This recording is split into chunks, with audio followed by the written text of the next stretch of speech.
You hear this stat of 21 veterans a day commit suicide, right? And they lose this battle with this mental health thing. And I think that there's a lot of aspects to it, but I really don't think it's that challenging and that difficult. You're put in an environment in the military where it's life or death, truly life or death.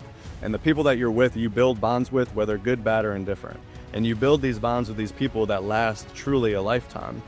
And I think what's challenging when you get out is not many of them can find their purpose, right? So what do? They can't find their purpose, so they feel like they're kind of worthless. They self-isolate, right? When they isolate, they figure out these destructive patterns that make them feel great. They drink, or they maybe self-medicate in other ways. And that quick dopamine or serotonin kick that they get from that becomes a habit that is easily replicated for them. And unfortunately, as well as I do, happiness is not found at the end of the bottle. And unfortunately for a lot of these guys and girls, they're not able to find their purpose or find their passion or get back into the right environment or get back into the right groups. I think that if I could give any advice to veterans that are out there that are struggling, they need a hard reset. Go do something hard. Go do something challenging. Go do a cold plunge, Go do a 20-mile hike. Go do something with somebody to force yourself outside of your comfort zone, because if you get too comfortable in a negative environment, man, unfortunately, it's not easy to find your way out. Welcome to Burning the Ships podcast, and I'm your host, Jason Seward. And today, I've got one of my best buddies, Mr. Tim Blodgett. You guys that have followed along with this podcast may remember the very first episode is really the only time you've ever seen Tim's face on this podcast. We kind of did a three-way interview with me, Bill, and Tim, and to kind of kick the podcast off. And that was, I don't know, almost 2 years ago, Tim? Yeah, I think it'll be 2 years in December. Yep. So Tim has been, obviously, for folks that have paid any attention to what we're doing, an integral part of everything business-wise. But Tim has a natural way of deflecting any attention to him. So I wanted to bring him on and put him in the spotlight, because there's a lot, not just like giving him his credit and all the things he's done, but Tim has a lot of value he can share and motivating people, inspiring people. He's got a hell of a story, and we want to get into all that today. Before we turn it over and get into an introduction, I'm going to hit y'all with JJ's Joke of the Week. And this week, it is, what do you give a scientist that has bad breath? Experiments.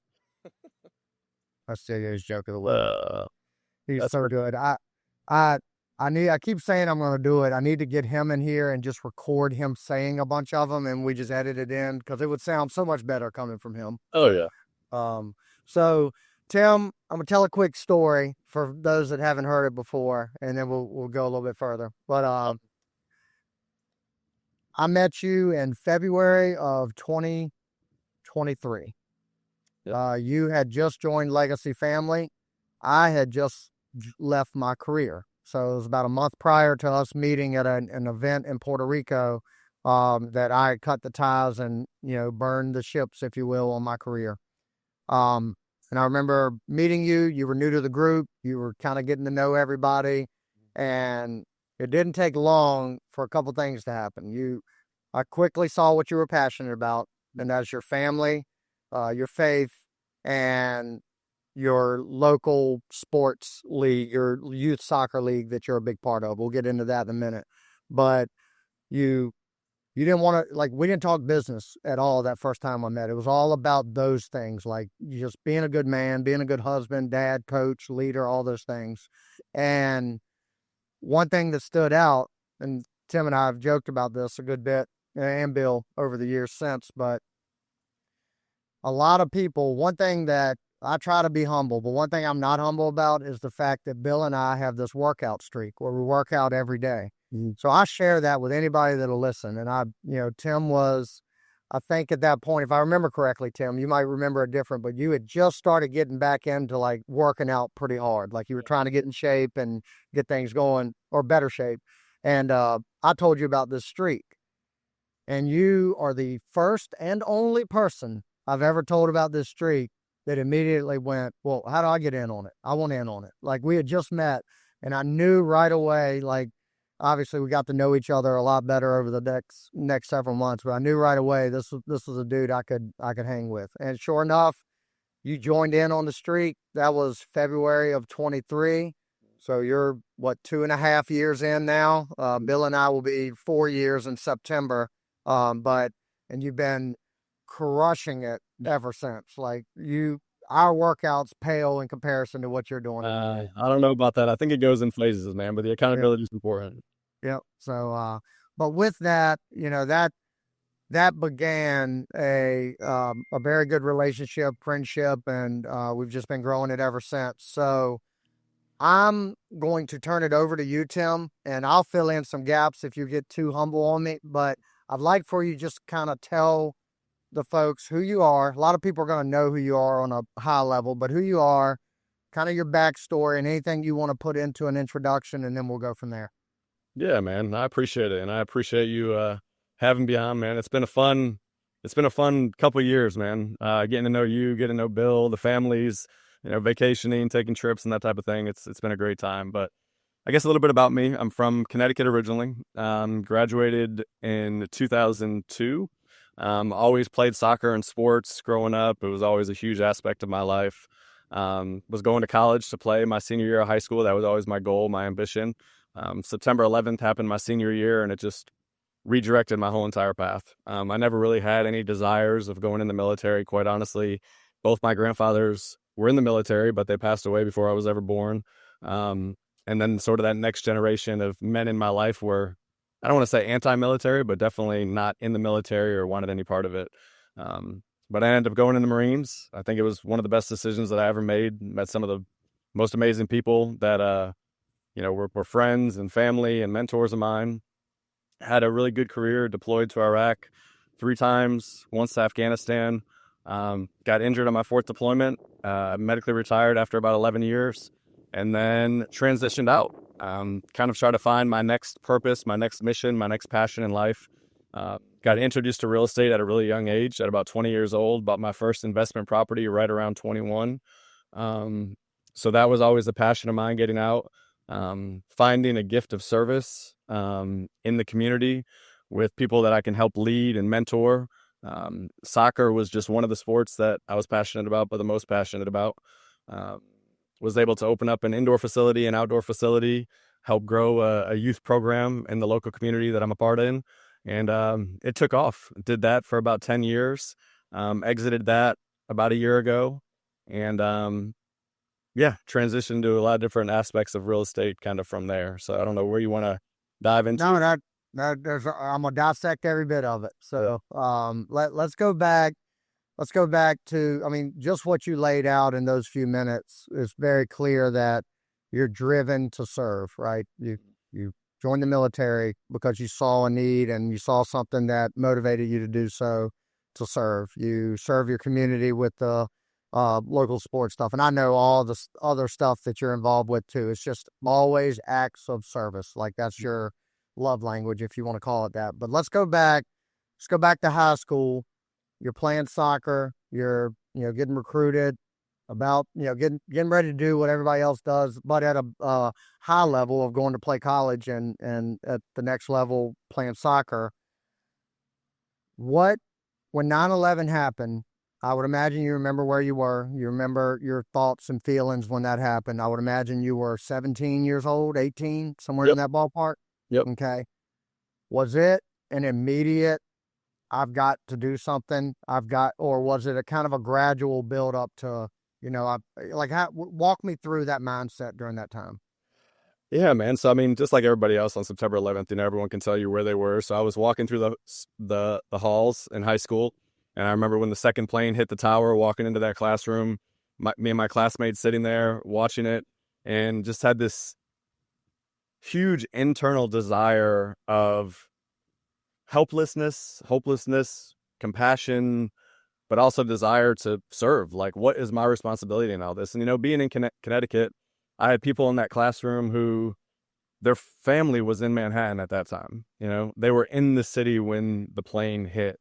And I immediately was like, this is hitting me and this is hitting everyone. So we held a visual at my high school that night in the parking lot. And I was fortunate enough to be able to organize it and help organize it. We had hundreds of people that came out, just this huge visual where we talked about family that was lost and friends that were there and people that we didn't know if they were okay or if they weren't. And it was at that point that I knew that my mission in life was much greater than just going to kick a soccer ball. It was truly a calling in my life. And I remember telling my mom, going directly to the recruiter's office, and she wasn't happy at all. And she was like, no, this is not, what I had planned for your life, because it kind of came up out of nowhere. Um, but yeah, man, I had a great recruiter, made the process easy, went in 2002 and, got out in October of 2012. So, Yeah. So what led you to the Marines? I figured if I was going to do it, I wanted the biggest challenge. So I went in. The Marine Corps boot camp is 3 months long. Every other boot camp is 2 months long. The job that I wanted in the military, I'm not going to tell you that I did a bunch of research to see which branch was bigger or better or anything. Right. It was the Marine Corps recruiting office. They were definitely the loudest. They opened the door the easiest. Let's put it that way. Yeah. So, Got it. So would you, at that point in your life, it sounds like, I mean, just the story there of you being a part of organizing that vigil that night after, for the families and stuff like that, I think answers my question. But would you, at that point in your life, as you were entering the military, considered yourself a leader? I think growing up, I had I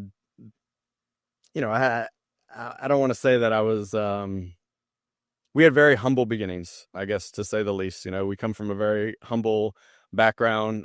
My family, always worked blue collar jobs. My mom worked as a waitress for a lot of time before she went into occupational therapy.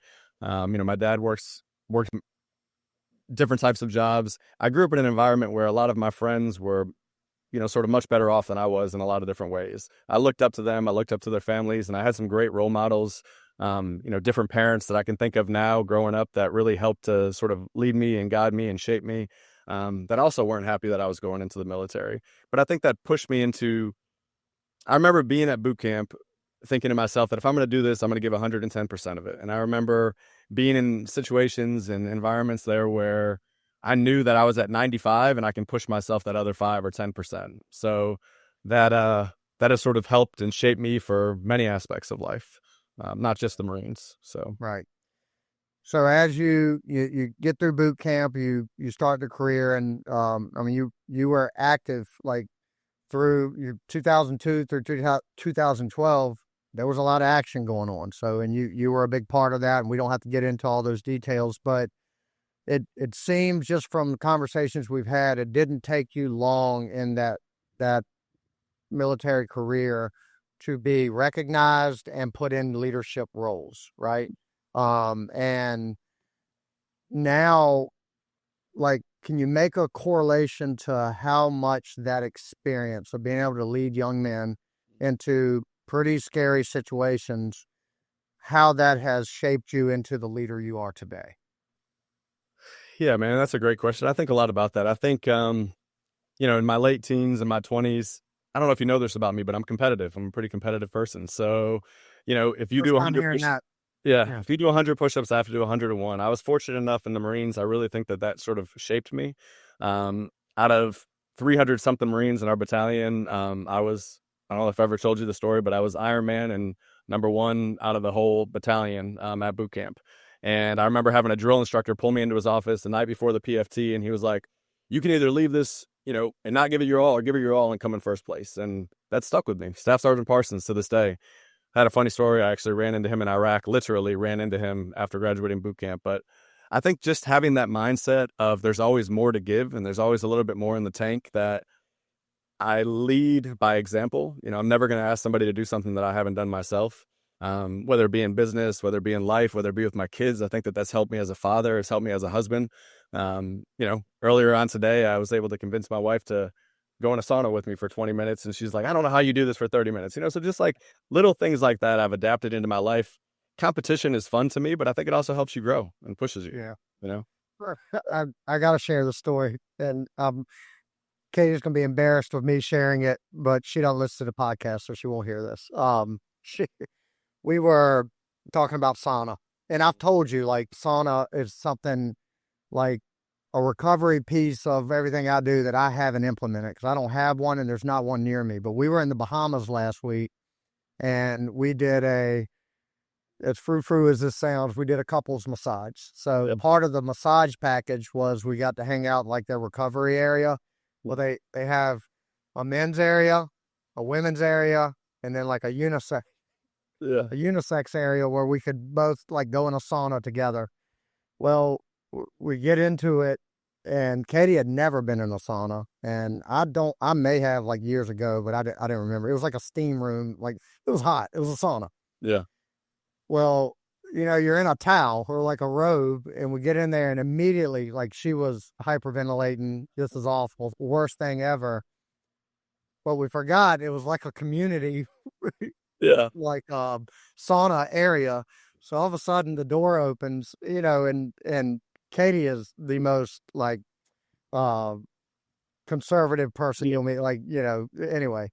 And this older guy walks in, and she had forgotten, like, oh, other people are coming in, and immediate panic, hates sauna forever, never wants to do one again. It's the grossest thing ever, and we got out of there. But good for you getting Jen in one. I think if I had one in my house, it might be a little different. But well, not even like 2 minutes in, she's like, "How do you do this for 30 minutes? I don't know how you do this for 30 minutes. How long do the boys last?" And I'm like, "Jen, the boys last 20 minutes." Now, what she doesn't know is they last 20 minutes, but they're in and out of the door multiple times. Yeah. But it was good. It was good. But so, yeah, I mean, I see and I'm real curious because I feel like what I've gotten to know from you, I've gotten to know older, more mature, more experienced Tim Blodgett, right? But what I see, all the golden nuggets I see in you, I'm always curious how much was shaped by that military career, right? You spent 10 years of getting after it in there. And ultimately, like, you were a leader in the Marines, and you led, like I said earlier, a lot of young men and women. There's a lot of structure and discipline that goes into the military. What are the pros and cons to that? Like, as it builds habits within you from, say, 18 to 30 years old for you, what are some habits, good habits and bad habits, that may have come from that, you think? That just everyday structure, discipline, everything's black and white pretty much. Absolutely. So the last unit that I was actually attached to, I was a company gunnery sergeant. I had like 168 Marines sort of underneath my charge. And the military is easy. There's SOPs for everything that people created. They tried and tested all these different SOPs. So it made it easy. You had a system that you fell into. I think where I was able to take that and use it in the civilian world, which I will be the first one to tell you that leading in the Marines and leading a nonprofit organization are two completely different things. You can have all the SOPs and flows charts in the world, but getting volunteers to follow you is a whole lot different than getting paid, Marines who train every single day for this. So I will say, the discipline aspect of it, of getting up early and staying late, again, just sort of leading by example, but also setting up processes and procedures. I think, you and I working together over the last couple of years, I'm a process generated oriented, like that's just how I like to do things. I like making complex problems simplified. And I think if there's one thing that I've really taken from the Marines, it's figuring out how to do hard things the easiest way possible, Right. And when you can do that and still apply max effort, that's where you shine. And I think, yeah, that's well said. I'll come back to this question in a minute. Let me table that one. But you mentioned in your intro that you bought your first real estate property or investment, whatever that was, at age 21. So at that point, you're only a few years into the military. That is not common. Like, when most people say that, like, as they were in the military, I bought my first real estate investment. It was their first house, right? But you were, for whatever reason, I want you to elaborate on like the details or, the influence behind all this, but you were thinking as a real estate investor much younger than not just most people, or not just military people, but most people. At 21, I wasn't thinking this way, right? So what Did you have a mentor? Did you have something happen that said, okay, I need to start building something on the side because this isn't going to be my career forever? Yeah, I think it was honestly just a perfect opportunity for me because I was at my first duty station for less than 90 days before my first deployment to Iraq. So I got there, started doing workups, and they're like, hey, you're going to Kuwait, you're going to be in Iraq in 90 days. So at that point, I'm a single guy. I don't really have any bills at all. I'm making consistent income twice a month, first and the 15th of every month. And I had some of the best leaders that I've ever had in my life. I remember Lieutenant Buchanan and Staff Sergeant Ski. Hey, you're going to start a TSP. I didn't even know what a TSP was. You're going to start a retirement account. I didn't even know what that was. And I also had no expenses at that time. So it was a great opportunity for me to save up money, for me to live frugally. Even when I came back and living in the barracks, I didn't have rent. I've never rented an apartment in my entire life. And they're like, well, if you need somewhere to live, you're either going to pay rent or you're going to pay a mortgage. Pay a mortgage. So the very first property that I bought was actually in an area called Briar Creek in North Carolina. It's right on the Raleigh-Durham border. It was a 2-bed, 2.5-bath townhome. And I remember going to the bank again at 20, 21 years old, not really having any sort of credit besides basic credit cards, maybe one car loan. And it was a 40-year community commitment loan through Bank of America. So, I had 40 years to pay this. It was cheaper than any rent was going to possibly be. I wish I still owned that property now because it's probably quadrupled in value since 2006. But no, it was a great first investment. I was able to sell it, years later when Jen and I bought, another primary residence to live in. And yeah, it was a good investment. Yeah. So that's started it. What was your next, and we're going to kind of bounce all over the place, but like from there, where was your next step into real estate? So my next step into real estate, my wife is from Sanford, North Carolina. My father-in-law and my mother-in-law have been real estate agents and investors for as long as I've known them as well. So I would talk to my father-in-law and he would tell me about some of these properties that he had. And I remember the first property that I bought in Sanford, he's like, yeah, we've got this 2-bed, I think it was a 3-bed, 1-bath. It's down to the studs. They want $18,000 for it. I'm like, yeah, but I've got to put, $40,000 into it. Why am I going to put $58,000 into this property? He's like, I don't know, but if you want it, you can have it for $18,000. So I remember, again, going to the bank at 21 years old, talking to this guy named Matt Jackson. And my father-in-law had known him really, really well. And he was like, are you going to pay me back? I'm like, yes. I shook his hand, walked out, and he was able to give me the loan with the rehab. And I've always made payments, and I used them to really scale probably my first 30 or so properties utilizing the small little community bank. And yeah, that's really where community banking, community relationship has helped me scale and grow, and putting sort of the faith into my father-in-law that he's not the most handiest man in the world, but he knows numbers, and Yeah. if he can figure it out, then hey, I can figure it out too. So did you, like, it sounds like you were taking action before getting an education, and maybe getting an education through taking action. Like, um, let's, in hindsight, talk to the 20 to 30-year-olds out there that are in the military. They've got that, first and 15th of every month, getting that check.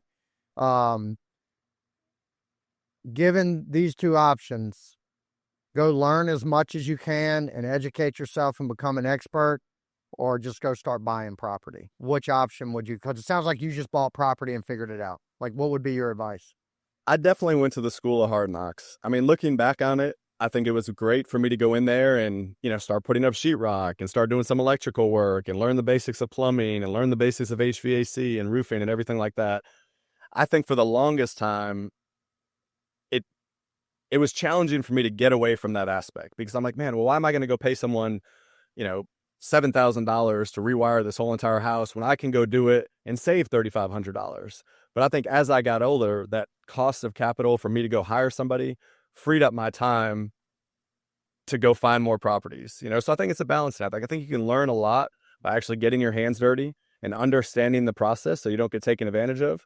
But then I think there's also something to be said about the operations piece of it too, where if you can go in and educate yourself, for example, being in a legacy family and these different masterminds and being around people and rubbing shoulders with people who are doing it every single day at a high level, I think there's benefits to both. But I think for me, I needed that school of hard knocks to go in there and get dirty for me to know if this is something that I really wanted to do. Right. I agree 100%. I would say, like, from my perspective and experience, the best education I've gotten, even through paying for mentors and everything, the best education I've gotten with anything in life is just doing it. Like just going through it and getting punched in the mouth. And that's where you learn the most. Now, my advice is always do both. Like if your goal is just to learn as much as possible before you take action, then you're going to educate yourself to a point of paralysis, right? Was it paralysis analysis or analysis paralysis? And that's not good. Like at some point, you have to take the action knowing that some of this action is going to lead to failure, right? And that's the only way you build resilience, you build the education, the reps and all that. So it sounds like you definitely dove in pretty quick and built it from there. When did you get married? When did you and Jen get married? So we got married November 13th of 2010. How long did y'all date before that? So we met in the end of 2006, 2007 timeframe. I'm at a Rascal Flatts concert. We dated for a few years, got engaged before my last deployment to Afghanistan, and was engaged throughout Afghanistan. I got back from there in September, and then we got married in November of that year. Right. Now, this is probably a better question for her, but so starting a new marriage, you've got the real estate. At that point, I would imagine you're rolling along pretty good with some real estate stuff. Talk a little bit about the challenges everybody hears about it, but I'm talking to somebody that went through it. The challenges of balancing a career in the military, the travel that comes with that, a new marriage, trying to build a new family. You're a family man at your core, and trying to grow this business that is trying to build wealth on the side in real estate. Can you share any thoughts around that and like how you navigated around through that? Yeah, I think if there's one thing that Jen and I can agree on during that time, we had also just bought a 3,600 square foot house around that same time in Wake Forest, which is about an hour away from here. Every aspect of our life was challenging at that point, trying to figure out this transition. See, when I got injured in Afghanistan, I wasn't forced to medically retire. They actually gave me an option to take a desk job for my last 9 years or take an early retirement. And I was an E6 at the time, and I did the math on if I was to spend another 9 years in, what that would look like, and it wasn't that much of a difference. And I was like, oh, well, I can go on to something else, build something else, continue with something else. Little did I know that transition from the military was probably the hardest and darkest time of my life, said none. So, my very last duty station in the military, I was what's called a CACO, which is a casualty assistance officer. So my job was to notify families who had just lost loved ones in the military. So I was doing funerals multiple times a week, in a very dark place mentally, thinking that but my exiting the Marines would, put me on an easy trajectory, and that wasn't the case. There was a very challenging few-year period where I kind of had to find myself again, find my purpose again, my mission again, what that looked like. So I think that she would agree that that was pretty much the hardest and darkest times, our first few years of marriage, for sure. Yeah. Yeah. You mentioned you got injured. I'm not asking you to go into any details, but was that injury, was it dicey at any point where like you didn't know if you were going to make it or not? And did Jen know any of that was going on? Like when was she made aware of your injury? Yeah, so she got made aware pretty soon thereafter. I wasn't the only one that got injured. We had multiple Marines get injured in the same IED. Yeah, it was the worst convoy, but it was the last mission that I ever went on. It was a 160-pound IED. We had just gotten out of small arms fire the night before. We got out that morning, and basically, a long story short, a vehicle pulled up next to me, went over an IED, and then exploded our vehicle. That vehicle that was involved. We had 3 people get medevaced from it. But yeah, man. But I mean, looking back on that, that was also sort of a blessing in disguise as well. I mean, it just gave me an opportunity to try to look at things from a different perspective. I think every time that we go through challenges in life and different things that don't go right, and in business, there's things that go wrong every single day, right? But I think we have the opportunity to either look at the problem or look at the solution, and it's what we focus on will really truly grow.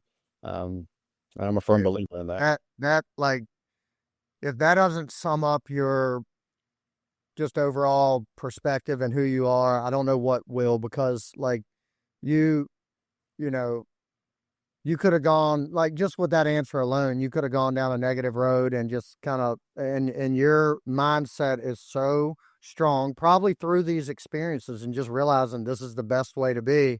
You tried to like you immediately said, I look at it now as a blessing, right? Yep. Because I learned this and it helped me have this perspective. And obviously, you and I are close enough. You know, I have that mindset around everything, and unfortunately, it not a lot of people do, and I understand why. Like it's hard. Like that's not a mindset you can just switch on and off, right? It's something you have to practice. And for me, it was I had the influence of some really good people in my life as being, my mom primarily, but just always trying to find positive in everything. And I don't know, like, what influences did you have in your life to give you that perspective? Because it usually doesn't come to people naturally, I don't think. No, I think that there was just different people in my life that like I saw certain qualities in where I'm like, man, well, this guy just went through this and this is their mindset behind it, and this guy's experiencing this and this is their mindset. And she just went through that and that's her mindset. And I really truly made a conscious effort to just be there and be present. And how can I serve that person? How can I help that person? And, just by, and people don't even know the effects that they've had. I've had multiple calls here, probably in the last few years, to try to reach out to people that I know had that effect on me and just give them a call. People I haven't talked to in 5, 6, 7, 8 years. Yeah. And usually the conversations go really, really well. Some of them, truthfully, to be honest, weren't able to keep that mentality. I just lost a very close friend of mine and somebody that I considered a brother in the Marines that probably had one of the strongest mentalities that I've ever seen, physically, mentally, just knowledge base. He was a genius in so many ways. And unfortunately, he lost his battle with his mind, so just again, trying to really force myself to be in environments and be in rooms with people who do have that mentality goes a lot further than just in business. It goes in life, you know. So it's a pretty it's pretty common now to hear all the stories, unfortunately, and I still don't think it gets publicized enough in a way that has really led to much change. And this might get a little political, but like people transitioning out of the military, especially from that time frame that you're talking about, where there was I mean, y'all saw stuff, a lot of stuff, and a lot of activity, um, and like people to this day that maybe exited the military 15 years ago are still struggling and fighting those battles, and a lot of them aren't winning those battles. And it doesn't seem to be a lot of education or resources provided to and I don't know because I haven't experienced it, but it doesn't seem like for those numbers to be so high, it seems that the ball has been dropped somewhere as far as, you know, just cut them loose and let them figure it out. And I know that you're very kind of below the radar, still very active and trying to communicate with veterans and be a part of groups and stuff like that. But um, and sometimes in situations like this, you can't wait around for the government to take care of things. So like it does take smaller groups. But what are your thoughts on that? Because you just mentioned you just lost a good friend, and you hear it every day, especially you probably being connected to military groups and stuff every day. Veterans are losing this fight, against their minds. And like, what do you care to share any thoughts around that? Yeah, no, absolutely, man. I have a lot of thoughts. You hear this stat of, 21 veterans a day commit suicide, right? And they lose this battle with this mental health thing. And I think that there's a lot of aspects to it, but I really don't think it's that challenging and that difficult. You're put in an environment in the military where it's life or death, truly life or death. And the people that you're with, you build bonds with, whether good, bad, or indifferent. And you build these bonds with these people that last truly a lifetime. And I think what's challenging when you get out is not many of them can find their purpose, right? So what do? They can't find their purpose, so they feel like they're kind of worthless. They self-isolate, right? When they isolate, they figure out these destructive patterns that make them feel great. They drink or they maybe self-medicate in other ways. And that quick dopamine or serotonin kick that they get from that becomes a habit that is easily replicated for them. And unfortunately, as well as I do, happiness is not found at the end of the bottle. And unfortunately, for a lot of these guys and girls, they're not able to find their purpose or find their passion or get back into the right environment or get back into the right groups. I think that if I could give any advice to veterans that are out there that are struggling, they need a hard reset. Go do something hard. Go do something challenging. Go do a cold plunge, go do, a 20-mile hike. Go do something with somebody to force yourself outside of your comfort zone. Because if you get too comfortable in a negative environment, man, unfortunately, it's not easy to find your way out, man. Yeah. Even from the passing from my buddy here recently, I've reached out to guys in my unit who are like, man, that was me 3 years ago. That was me 6 years ago. That was me, 6 months ago. I just want to come down and I want to see you, so we're going to do a little reunion. And it's sad that we have to come together in these circumstances, but there's so many, man. There's so many that are in that same battle. Yeah.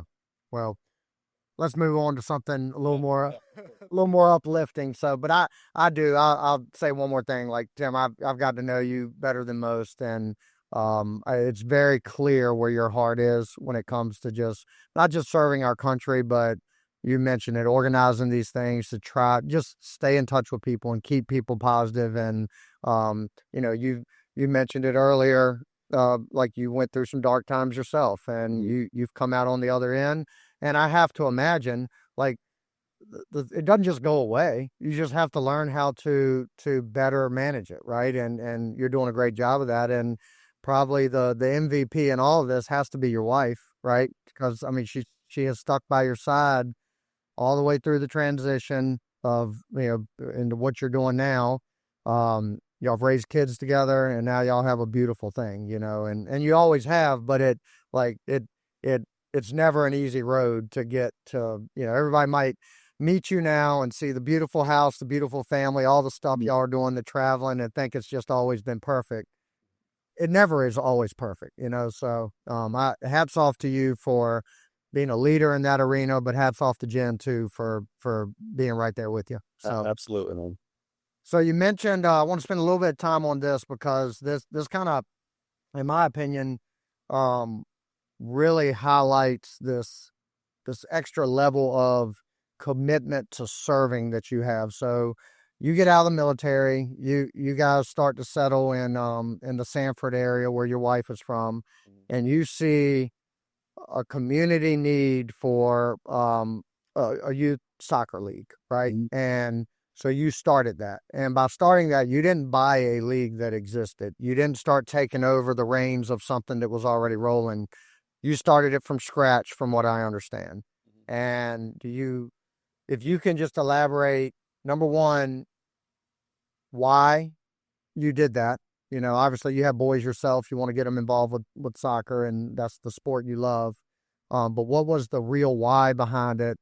What was the vision you had for it? And just walk us through where you took it over the 10 years that you were in leading the organization. Yeah, absolutely, man. So I think where it started with me, Talon was probably about 4 years old at the time. So he had just started playing. I was coaching his team, his U5, U6 team. And I noticed here in Sanford that there was a huge love for the game. We had a 30% Latino community. So many people love playing the game. There just wasn't much structure and organization. The rec season lasted about 8 weeks in the fall, 8 weeks in the spring. It was a few different travel programs here and there, but it wasn't really anything that was structured and organized for the betterment of everyone within the community. So I realized in order to do that, in North Carolina, we hit a lot of rain in the fall season. We hit a lot of times like practices are canceled outdoors. So I opened up a small indoor facility. My faith is very important to me. I had a strong calling of starting this years before that. And I always just kind of put it on the back burner. I would do a little bit of research, and then I'd run roadblock and say, oh, well, that's not going to work because of this or that. And then finally I said, you know what, in 2016, we started the business, opened up an indoor facility, and it really took off, man. People loved having, structured training sessions, having opportunities to play year round, both indoor. Shortly after that, we opened up an outdoor facility. I was actually approached by another organization in the community to kind of partner together, to work together to get things moving. And we did. We did that for about 8 years. The program, 10X'd. We had about 1,000 kids in the program. And truly, it was this massive cruise ship that became very challenging to manage. At any given time, we had 80 to 95 coaches between recreation and travel. We had team managers, so you're talking a couple hundred people in an organization to keep the thing moving. And in full transparency, we had a 3-year-old program all the way up to a semi-pro program that was on a national level. We had players that we were sending to different countries to play. We had a lot of really great things that were happening within the community. And I was able to exit that sort of this year. I realized that throughout that whole entire process, I missed a very pivotal 9-10 year period with my oldest son, who's now going to be 14. My youngest son has experienced it his whole time, but I noticed that my next calling, if you will, is really just being a soccer dad, being able to be there at their games, be on the sidelines, experience that with them. And that's kind of what leads us to where we are now. I still do some coaching. I coach at the kids' school, the boys and girls high school program there, but it's very minimal in comparison to what we had going on. So. Yeah. Yeah. And I know, just kind of being so connected with you through all this, like when something gets that big and you started it from scratch, it's your baby. And no matter what, no matter how good you are at delegating and, putting people in the right places, it's impossible not to want to be a part of everything and not to be involved or get pulled into everything. And at some point, and I respect you being aware enough and probably being forced to be aware from your wife, I would imagine it sometimes. But once you get so sucked into it and so involved with it, you've got these two little boys over here at home that are, that's being compromised a little bit. So kudos to you for being aware of that and having the wherewithal to make the changes needed to put it in somebody else's hands to keep growing it and take it away. So, well, you don't know this, man, but a lot of the credit and a lot of the conversations that you and I've had, you got me towards the tail end of that. You're a big part of that. You put the mirror in front of my face quite a few times and said, Tim, you've talked about this 6 months ago. You talked about this 8 months ago. What's going to change? And truly it takes those conversations to really, for me, to take action and be like, you're right. Yeah. So Yeah. I appreciate you. Yeah, man. And, so now, like being able to exit that has, as you mentioned, freed up, freed up an opportunity for you to just be more intimately connected with your kids and everything they have going on. But you've also gotten heavy into playing soccer yourself in a men's league now, which I think you've already or always done a little bit of, but that has kind of grown into something of its own as well. So, I'm going to give you a chance to toot your horn a little bit. And if you don't, I'm going to come in and do it for you. So what are you doing right now as far as men's soccer goes? And you're kind of in the old man club, but at the highest level you could be. So talk about the opportunities that's opened up for you. Yeah, it's interesting, man. Everyone says the old cliche thing, one door closes, another one opens. I think for the longest time, I played very competitively growing up and played at high levels growing up and played for the 7-a-side national team when I was, in my early 30s and traveled a lot. The kids were really young at the time. And I had to take a break from that. Whenever, I exited from this, I had the opportunity approached me by some guys that I played with in the Marine Corps who are part of the U.S. National over 40 team. So we had a tournament in Thailand, the over 40 World Cup last June.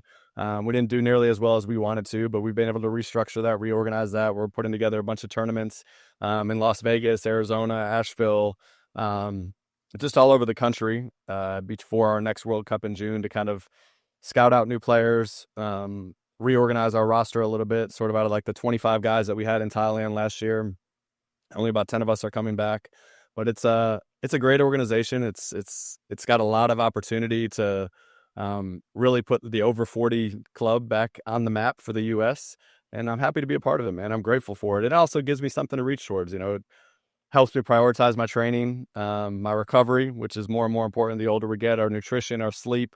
And again, thankful for guys like you and Billy to be able to push me and challenge me every single day to keep that going. So, well, as soon as you told us about this, I knew you were a good soccer player. I knew that that was a thing of your past, right? And I knew you still played a little bit now. When you told me that, I was like, damn, okay, all right, he's still doing it at the highest level he can, given your age. And I also knew that you would go over there, and there was no way you were just going to be a player for this team. You would, whatever was needed, you were going to facilitate making this team better. And it sounds like you and others are now like, all right, we've seen what we were working with and what the standard is. We're going to raise that bar. And I'm sure you've been a part of organizing these tournaments and trying to pull people together. So I'm excited for you to see where it goes, because I know it's not just you going out on the field and playing, right? It's you being a part of it. And That's a very impressive thing. So, soccer is not something I know anything about. I played when I was a very little kid. Hindsight, I wish I had played. I think it's a cool sport now. Back in the day, I thought it was not a cool sport, but um, you know, it's kind of really cool to be connected to it through you at the level you are and see what you're doing and stuff. And I it's always kind of a debate with me and my friends that aren't involved with soccer, like what sport is the most like taxing, physically taxing, physically demanding. You send us screenshots of your whoop every day when you play soccer games. Yeah. I have no question that soccer is it by far because I don't think you stop moving with these kind of numbers you're putting out. No, man. I mean, a typical game, a typical match, playing in the midfield, you're going to run anywhere, even at our age, you're going to run anywhere from 6 to 8 miles, in a 90-minute match, burn anywhere from 12 to 1,500 calories, within that Yeah. time period.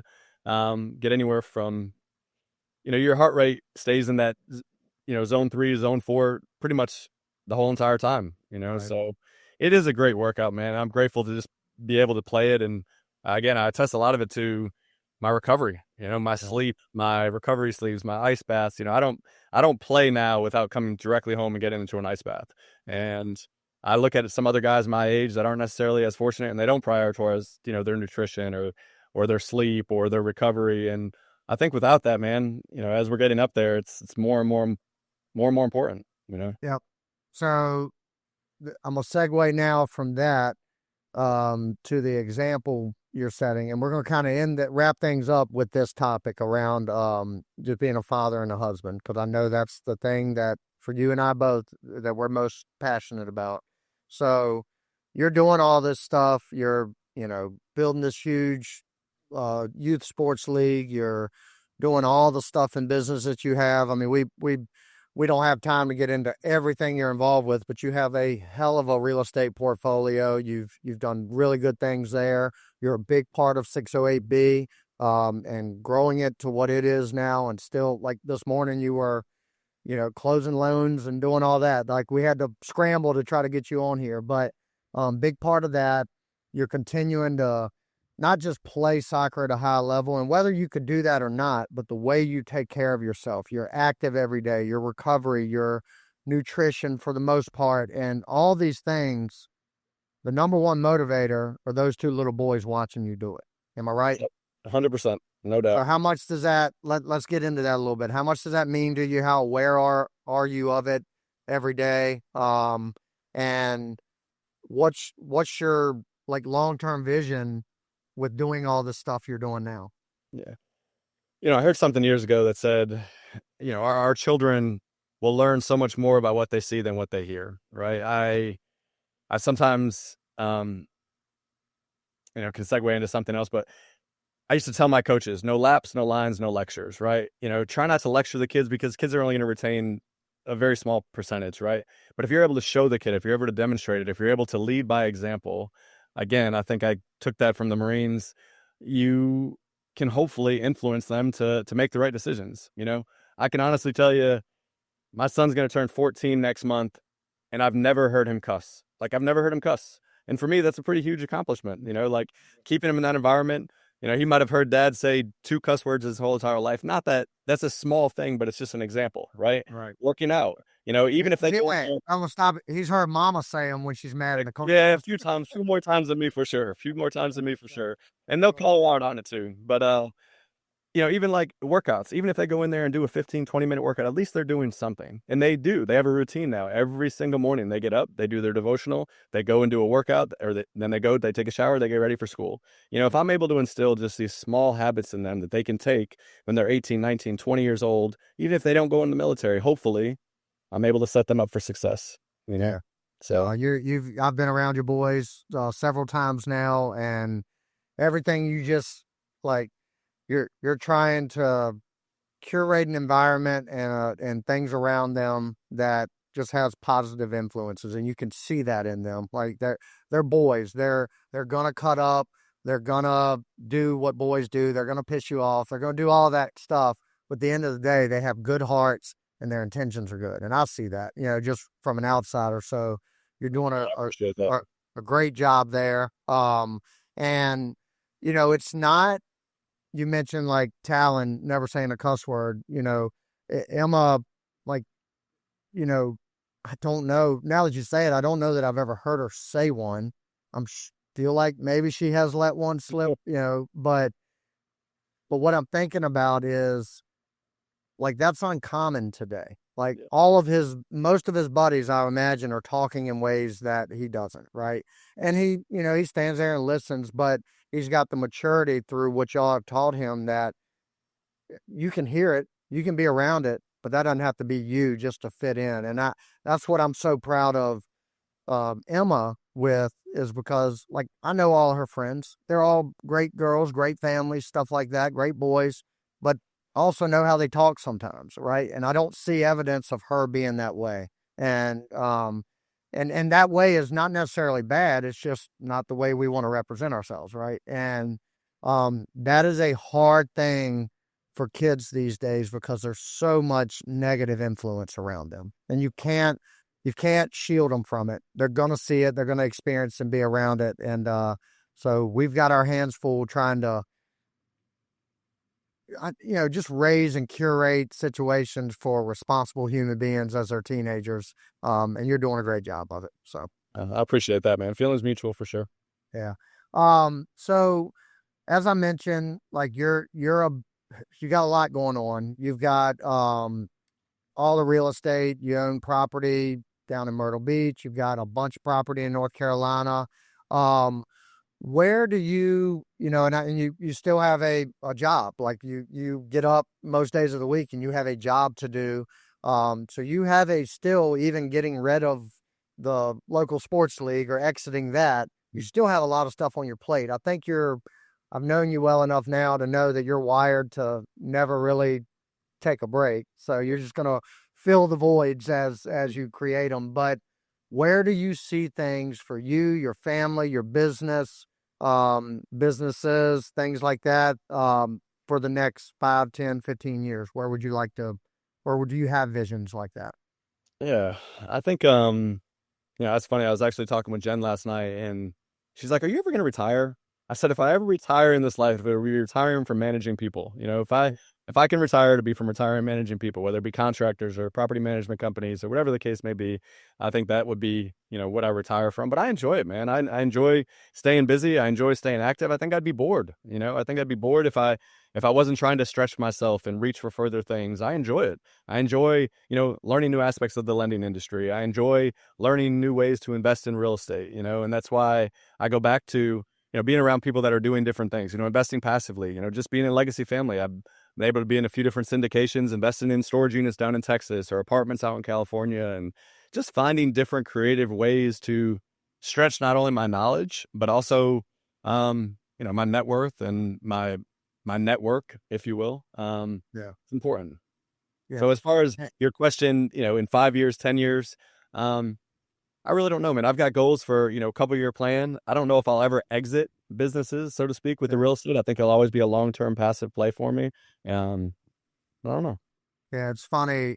So we just coincidentally, it worked out this way, but we did our family vacation down to Outer Banks for a week. And then Katie and I made a commitment this year that we were going to do, just her and I, a trip. Well, the only week that worked was the week right after that vacation. So for 2 straight weeks, we were just out, like we were on vacation mode. And we were in the Bahamas last week, and I was talking to her. I was like, this is nice. This is great.